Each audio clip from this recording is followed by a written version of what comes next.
Leo, stay put. I'll clear the debt with Seraphina by tonight. I will literally do anything to keep you breathing.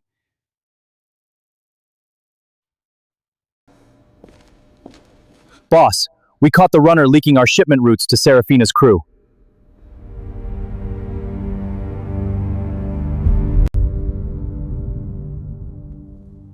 Gut him.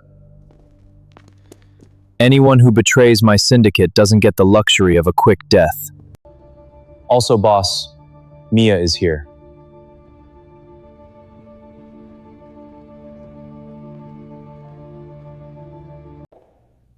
It's been a long time, Mr. Kwan. I told you last time. Call me Hyunwoo. How have you been holding up, Nia? Desperate, actually.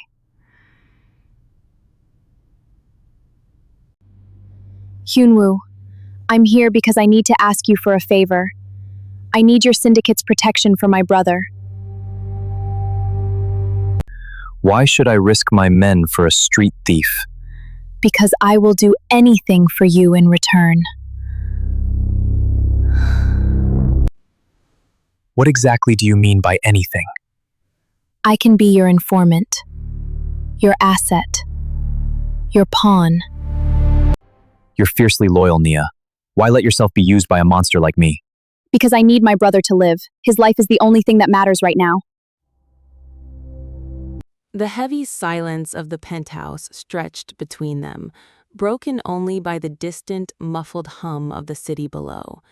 Hyunwoo's gaze lingered on Nia's defiant expression before he stepped back, the sudden loss of his physical proximity leaving a cold chill against her skin. He moved toward the expansive mahogany desk at the center of the room, his footsteps echoing with deliberate authority. "A game of survival," Hyunwoo repeated, his voice a low, smooth baritone that betrayed no emotion. He reached into a dark leather drawer and pulled out a thick, cream-colored document, tossing it onto the polished wood. "If you are to be my asset, Nia, we play by my rules. Every move you make belongs to me." Nia approached the desk slowly. Her eyes drifted to the chessboard still sitting near the edge, the black pawn standing solitary against the imposing gold pieces. She felt exactly like that pawn, small, vulnerable, yet stepping directly into the fire line. She reached for the document, her fingers trembling just enough to betray the calm facade she fought so hard to maintain. The terms were brutal. Total submission to his syndicate's directives, round-the-clock surveillance, complete severance from her brother Leo to ensure his location remained untraceable even to her. In exchange, Hyunwoo's men would form an impenetrable wall between Leo and Seraphina's wrath. "I won't be able to see him?" she asked, her voice cracking slightly as she looked up. Hyunwoo was already watching her, leaning against the edge of the desk. He didn't offer a seat. He didn't offer comfort. "Seraphina is ruthless. If she captures you, she will break you to find him. Ignorance is your brother's only true armor, and it is the only way I can guarantee his safety." He picked up a heavy silver fountain pen and held it out to her. His fingers brushed hers as she took it, a spark of unwelcome electric heat flaring at the point of contact. Nia swallowed hard, forcing her eyes back to the paper. This was the ultimate price, her freedom for Leo's life. She pressed the nib to the signature line. For a fleeting second, the terrifying weight of what she was signing away threatened to crush her, but the memory of Leo's terrified face pushed the hesitation aside. With a swift, decisive motion, she signed her name. "It's done," she whispered, stepping back as if the paper itself might burn her. Hyunwoo picked up the contract, inspecting her elegant, hurried script. A faint, almost imperceptible shift softened his harsh features before vanishing behind his usual mask of cold calculation. "Welcome to the syndicate, Nia," Hyunwoo said, his dark eyes locking onto hers with an intensity that made the breath catch in her throat. From this moment on, you exist only for my purposes. Do not make me regret this investment." The transition from pawn to active piece on Hyunwoo's board was swift and disorienting. Within 24 hours, Naya found herself relocated to a sprawling, minimalist safe house embedded deep within the city's financial district, a fortress of glass and steel where the syndicate operated in plain sight. She was surrounded by shadows, ruthless men and women who moved with lethal grace and spoke in hushed, coded whispers. Her first briefing took place in a sterile conference room bathed in the harsh glare of fluorescent lights. She sat at the edge of a massive glass table, clutching a dossier containing the scattered intelligence on Seraphina's upcoming shipments. Hyunwoo entered moments later, the air in the room immediately shifting, pulling taut like a drawn bowstring. He didn't look at her as he approached the table. Instead, he gripped the back of the empty chair beside her, smoothly pulling it away and sliding it to the far corner of the room, leaving her seated alone while he stood tall and commanding at the head of the table. "Seraphina is escalating," Hyunwoo began, his voice cutting through the silence. He tapped a grim photograph on the glass surface, a warehouse reduced to smoldering ash. "She's tearing through our outer defenses looking for the leak. She's looking for you, Naya." A cold knot tightened in Naya's stomach, but she forced herself to keep her posture straight in her chair. "What do you need me to do?" "Analyze these manifests," he commanded, sliding a stack of encrypted documents toward her. "You know how her street-level runners operate. You know their routes. Find the pattern they are using to bypass my perimeter." For the next few hours, Naya buried herself in the work, desperate to prove her worth and ensure Leo's continued safety. The sheer scale of the syndicate's operations was terrifying, a sprawling web of illicit trade and violence that she was now hopelessly tangled within. Every document she translated, every route she predicted, felt like plunging her hands deeper into pitch. When the sun finally dipped below the horizon, casting long, menacing shadows across the floor, Hyunwoo returned. He moved with that same predatory silence, stopping just behind her chair. The faint scent of rain and bergamot washed over her, a stark contrast to the blood-soaked reality of their arrangement. "You have a sharp mind," he murmured, his gaze sweeping over the intricate map she had marked up with red ink. "But surviving in this world requires more than intellect. It requires you to become a shadow yourself, unseen, unfeeling, and completely untraceable." He leaned down, his face inches from hers. "Seraphina will come for you, and when she does, you must be ready to play your part flawlessly, or we both lose everything." Weeks bled into one another, defined only by the glow of encrypted monitors and the creeping dread of Seraphina's next move. Nia has seamlessly integrated into the cold machinery of Hyunwoo's empire, her sharp instincts proving invaluable to deciphering the rival syndicate's movements. They spent late nights together in his dimly lit office, poring over intercepted communications and compromised supply lines. In the quiet solitude of those midnight hours, the terrifying Mafia boss she had met in the penthouse began to reveal faint, microscopic fractures in his icy armor. He would wordlessly slide a cup of hot tea across the desk when her eyes grew heavy, his gaze lingering on her exhausted features, a fraction of a second longer than strictly necessary. Once, when a localized blast from a car bomb rattled the safe house windows, his hand instinctively shot out, gripping her arm and shielding her body with his own before his rational mind caught up. The moment the threat passed, he immediately stepped back, his expression hardening back into impenetrable stone, but the ghost of his protective touch lingered on her skin. These fleeting, silent moments wove a dangerous illusion of trust. Nia found herself watching the subtle clench of his jaw as he strategized, or the way he tiredly rubbed his temples when his lieutenants delivered grim casualty reports. She was beginning to see the exhausted man beneath the ruthless crown, a leader bearing the crushing weight of a war he was determined not to lose. And terrifyingly, she realized she was starting to feel safe in his shadow. "You missed a pattern here," Hyunwoo murmured one evening, stepping up behind her chair and leaning over her shoulder. His dark suit brushed against her arm, radiating a sudden, overwhelming heat. He pointed a long finger at a series of offshore transactions glowing on her screen. "Seraphina isn't just moving weapons through the eastern docks. She's moving capital. She's preparing to buy out the Port Authority." Nia turned her head, suddenly acutely aware of how close his face was to hers. The sharp, striking lines of his jaw were illuminated by the cool blue light of the monitor. "If she controls the port, she chokes your supply lines entirely. She wins." "I won't let that happen," he said, his voice dropping to a gravelly whisper that sent a shiver racing down her spine. His dark, intense eyes locked onto hers, holding them with a magnetic pull that threatened to strip away all her carefully constructed defenses. "I protect what is mine, Nia."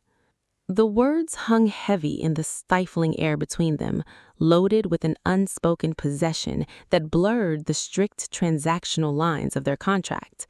For a brief, dizzying second, Nia let herself believe that his fierce protection extended beyond her utility as a mere asset. She was beginning to trust him, completely oblivious to the devastating reality of the chessboard they were standing on. The illusion shattered on a rainy Tuesday evening. Nia was alone in the secure archives, tracing the final encrypted threads of Seraphina's Port Authority buyout, when she stumbled upon a deeply buried, misfiled ledger. It wasn't a rival document. It bore Hyunwoo's personal cryptographic seal. Curiosity warring with the strict protocols of her contract, she cracked the encryption on the top file. The blood drained from her face as the data populated her screen. It wasn't just a ledger, it was an asset liquidation schedule. There, buried beneath layers of cold, calculating financial jargon, was Leo's name. The syndicate wasn't just shielding him. According to the meticulously detailed logs, Hyunwoo's top lieutenants had orchestrated a backdoor negotiation with a rogue faction of Seraphina's crew. The terms were sickeningly clear. Surrender the boy in exchange for undisputed, permanent control of the eastern docks. Nia's breath hitched. Her lungs suddenly starved for air. The late nights in the office, the lingering touches, the gravelly murmurs of protection, it had all been a flawlessly executed performance. Hyunwoo had manipulated her with terrifying precision, keeping her compliant and useful while quietly arranging to sell her brother to the slaughter. A cold, agonizing betrayal clawed at her chest, threatening to rip her apart. She had foolishly allowed herself to see a protector in a man who only saw a chessboard. He had played her perfectly, moving his pawn exactly where he needed it before preparing to sacrifice it for a strategic advantage. Blind panic surged, but she ruthlessly forced it down. She couldn't confront him. Challenging a king in his own stronghold was a death sentence. She had to act, and she had to be entirely unseen. With trembling hands, she copied the encrypted ledger onto a secure drive and systematically wiped her access logs. Every instinct screamed at her to run immediately, to tear through the city and pull Leo from hiding, but she knew Hyunwoo's surveillance grid was absolute. If she simply ran, his enforcers would track her down before she even cleared the financial district. She needed a diversion, something catastrophic enough to blind the syndicate long enough for her to vanish. Staring at the glaring monitor, a desperate, dangerous plan began to solidify in her mind. She would use a very supply line intel she had deciphered to stage a localized explosion at an active syndicate warehouse, planting her own identifying tracker deep within the blast radius. She stood up, her expression hardening into a mask of pure survival. The desperate girl who had walked into the penthouse begging for a savior was gone, burned away by the devastating reality of the syndicate's treachery. As she slipped out of the archives, moving silently through the shadows of the safe house, Nia vowed that she would never be played as a pawn again. The explosion rocked the waterfront warehouse, a deafening roar that sent a plume of thick, acrid smoke tearing into the midnight sky. From a vantage point a mile away, Naya watched the violent orange flames devour the syndicate's secondary supply hub. Deep within that inferno rested her encrypted tracker, melting down to indistinguishable slag. To Hyunwoo's pristine, inescapable surveillance grid, the blast site would tell a tragic, undeniable story. Naya was nothing more than ash. She didn't linger to watch the syndicate's sleek black response vehicles swarm the docks. Pulling her dark coat tight against the freezing, relentless rain, she turned her back on the fire and vanished into the labyrinth of the city's unforgiving underbelly.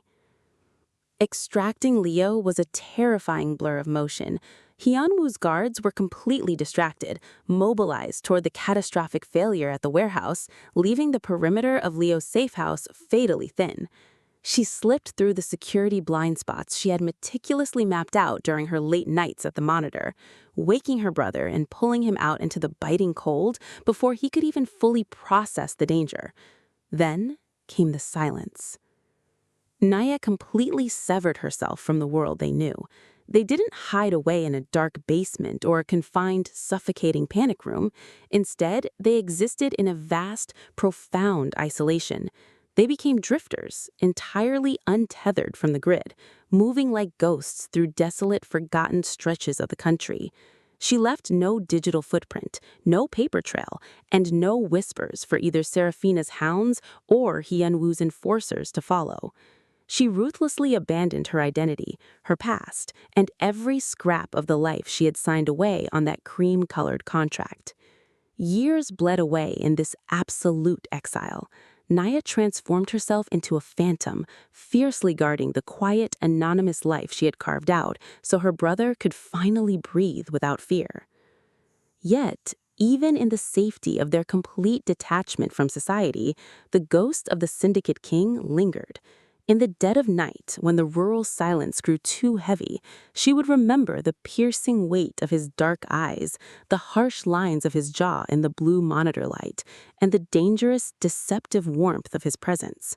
She had survived only by ripping away her own humanity, constantly reminding herself that the man who had murmured promises of protection had ruthlessly orchestrated her destruction. She was dead to the underworld, a forgotten pawn swept off the board, exactly as she needed to remain to keep them both alive. The ashes of the waterfront warehouse had washed away in the rain years ago, but the acrid scent of smoke never truly left Hyunwoo's lungs. To the rest of the underworld, the explosion was a tragic miscalculation, claiming the life of a promising asset. But kings did not survive by accepting the obvious. He stood in the center of his dimly lit penthouse, staring at the mahogany chessboard. It remained entirely untouched since the night she signed the contract, the black pawn still sitting squarely in the shadow of the gold queen. The syndicate had moved on. His lieutenants had solidified their control over the eastern docks, and Seraphina's forces had been temporarily driven back into the shadows. Yet the victory tasted like ash. Hyunwoo moved to the expansive glass conference table, pushing aside an empty, heavy leather chair, deliberately leaving the one she used to sit in untouched, and braced his hands on the cool surface. The encrypted ledger Nia had found all those years ago was a masterful forgery, planted by a traitor within his own ranks to fracture his inner circle. By the time Hyunwoo had unearthed the mole and violently severed the infection from his syndicate, Nia had already triggered her desperate, blinding diversion. She had believed him to be a monster who would sell her brother for a stretch of concrete harbor. For years, his enforcers whispered that his mind was snapping, consumed by a ghost. He poured staggering amounts of syndicate capital into phantom leads, hunting whispers across desolate, forgotten towns. He refused to accept that the fierce, brilliant woman who had boldly offered herself as a sacrifice had perished in a clumsy explosion. The tracker had melted, yes, but no physical remains were ever recovered. His obsession became a terrifying force, isolating him at the very peak of his empire. Every unverified report of a woman matching her description surviving off the grid sent his most lethal hounds tearing across the country. He would not stop. He could not stop. The memory of her dark eyes defying him, refusing to cower, was carved permanently into his psyche. Then the breakthrough arrived, not with a roar, but a whisper. A facial recognition ping from a hacked rural traffic camera flagged a fleeting, blurry frame as a woman walking out of a solitary, completely isolated cabin miles away from any major city limits. Hyunwoo stared at the frozen image on his monitor, his heart slamming against his ribs with a violent force he hadn't felt in years. The dark, cascading curls, the familiar defensive slope of her shoulders. It was her. She was alive. A dangerous, predatory stillness settled over him as he reached for his phone. The chilling realization of what he had to do next hardened his resolve. He would tear the world apart to bring her back, and this time he would make sure she knew the truth. The wind battered the walls of the isolated cabin, a solitary structure standing miles away from the nearest paved road. Nia stood by the window, staring out into the sprawling, empty woods. There were no subterranean panic rooms to retreat into, no hidden basements to cower within. Just the vast, crushing isolation she had chosen to keep the world at bay. She had built this life on a knife's edge of paranoia, waking at the slightest snap of a branch. Tonight, it wasn't a branch. It was the heavy, deliberate crunch of tires on gravel. Panic, cold and sharp, flooded her veins. She moved with practiced, desperate speed, her hands trembling as she gripped the cold steel of the handgun she had kept loaded for 5 long years. She backed into the center of the small living space, her heart hammering violently against her ribs. She was entirely cornered in the very sanctuary she had built. The front lock didn't shatter. It clicked with terrifying precision. The heavy wooden door swung open, letting in a swirl of freezing rain and the imposing, tailored silhouette of a ghost she had spent years trying to forget. Hyunwoo stepped over the threshold, moving with the same predatory grace that had once commanded an underworld empire. He looked older, the sharp lines of his jaw etched with an exhaustion that mirrored her own, his dark eyes locking onto the barrel of her gun without a single flicker of fear. He reached behind him, closing the door softly to shut out the storm. Near the entryway sat a small, battered dining table. Without breaking eye contact, he reached out and grabbed a spare wooden chair, deliberately bypassing the one draped with her sweater that she had clearly been using, and dragged it firmly in front of the door. He sat down, blocking her only exit, his massive frame dwarfing the fragile furniture. "You are a very hard woman to find, Nia," he murmured, his gravelly baritone sending a violent, unwelcome shiver down her spine. "Don't move," she choked out, her finger tightening against the trigger, her lungs burning for air. "If your men take one step toward this cabin, I swear to God I'll shoot you." "There are no men," he replied, his voice laced with a raw, bleeding desperation she had never heard from the Syndicate King. "Nia, I came alone." Nia kept the weapon raised, her mind reeling as the agonizing betrayal burned fresh in her chest. "You came to finish the job? To finally sell Leo to Seraphina?" "I came to tell you the truth, Nia," Hyunwoo countered softly, leaning forward, ignoring the weapon pointed at his chest. "You were framed, Nia. The ledger was a plant. I would have burned my entire empire to ash before I ever let anyone touch you." The heavy silence in the isolated cabin stretched to the breaking point. Naya's hands trembled against the grip of her weapon, her mind warring between the devastating lie she had lived for 5 years and the raw, bleeding sincerity in Hyunwoo's dark eyes. Before she could demand another answer, the deafening roar of a high-caliber rifle shattered the front window, raining jagged glass across the wooden floor. Seraphina had found them. Hyunwoo surged up from the spare wooden chair he had dragged to the door, kicking it violently aside as he drew his own sidearm in a single, fluid motion.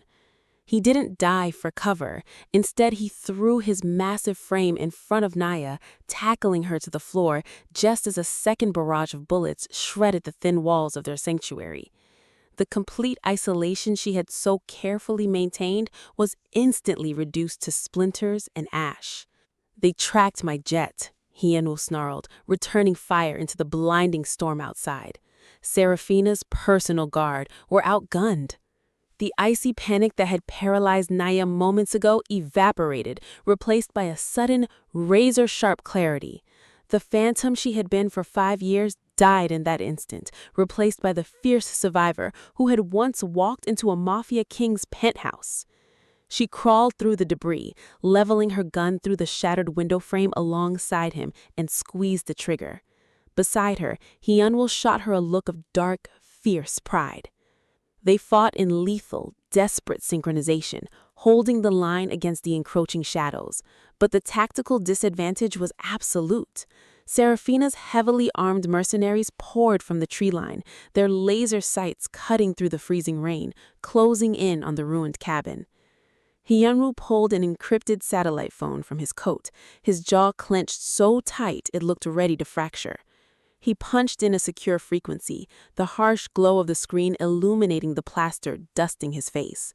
"Seraphina," Hyunwoo barked over the deafening crossfire, his voice echoing with the absolute authority of the king he was about to destroy. "Call them off, right now." A distorted, victorious laugh crackled through the speaker. "You have nothing left to bargain with, Hyunwoo. I have the master cipher to my entire syndicate, the offshore accounts, the supply lines, the entire eastern port. Call off your hounds, let Naya and her brother walk away completely untouched, and I will surrender the empire to you. All of it." The gunfire outside abruptly ceased, leaving only the sound of the torrential rain pounding against the ruined roof. Hyunwoo tossed the phone onto the floor, deliberately stripping himself of the immense, ruthless power he had wielded his entire life. It was a brutal, decisive sacrifice, a king willfully toppling his own peace to ensure the survival of the woman beside him. Checkmate. The heavy silence that followed Hyunwoo's surrender was louder than the gunfire. Outside the shattered remnants of the cabin, the headlights of Seraphina's retreating convoy swept across the dark woods, taking the entire underworld empire with them. Hyunwoo remained on the floor, the encrypted phone resting dead beside his hand. He had stripped himself of the crown he had worn his entire life, trading a kingdom of shadows for a single, fragile breath drawn by the woman kneeling beside him. Nia looked at the man who had terrified, manipulated, and ultimately shattered her world. The ruthless Mafia king was gone, leaving behind only the fierce protector who had just laid his life bare. She reached out, her trembling fingers brushing the plaster dust from the sharp line of his jaw. For the first time since she had walked into his penthouse years ago, he didn't pull away or mask his emotions in cold calculation. He leaned into her touch, a profound exhaustion settling over his broad shoulders. "You gave her everything," Nia whispered, the magnitude of his sacrifice still settling over her. Hyunwoo caught her hand, his thumb tracing her knuckles with a dangerous, familiar heat. "I gave her a broken chessboard," he murmured, his dark eyes locking onto hers with a fierce, unwavering intensity. "An empire is just territory, Nia. It can be rebuilt, it can be reclaimed, but I refuse to lose the only piece that actually mattered." They didn't stay in the ruined cabin. Leaving the splintered remnants of her isolated existence behind, they vanished into the freezing rain, finally moving as equals. It took months to extract Leo completely and build a new, impenetrable sanctuary far from the ashes of their past. But Hyunwoo was not a man built for absolute peace, and Nia was no longer a woman willing to hide in the dark. Together, they forged a new path. They didn't reclaim the bloody syndicate streets, but built a different kind of empire, one of legitimate power, quiet influence, and absolute security. In the expansive, sunlit office they now shared, there was no solitary black pawn sitting in the shadow of a gold piece. Hyunwoo stood by the floor-to-ceiling windows, watching the city below, before turning his gaze back to Nia as she reviewed their latest acquisitions at the massive mahogany desk. He crossed the room, pulling a chair close to hers, never removing her seat, but taking his rightful place beside it. He leaned down, pressing a soft, deliberate kiss against her temple. She had walked into his life begging to be a pawn, but as they looked out over the new world they had built side by side, he knew she had always been his queen. And that brings this chapter to a close. If you enjoyed watching this story unfold, please hit that like button. It really helps support the channel. Make sure to subscribe and turn on notifications so you never miss the next installment. I always love seeing how far these narratives travel, so drop a comment below and let me know exactly where in the world you're watching from today. Until the next scene, thank you for watching.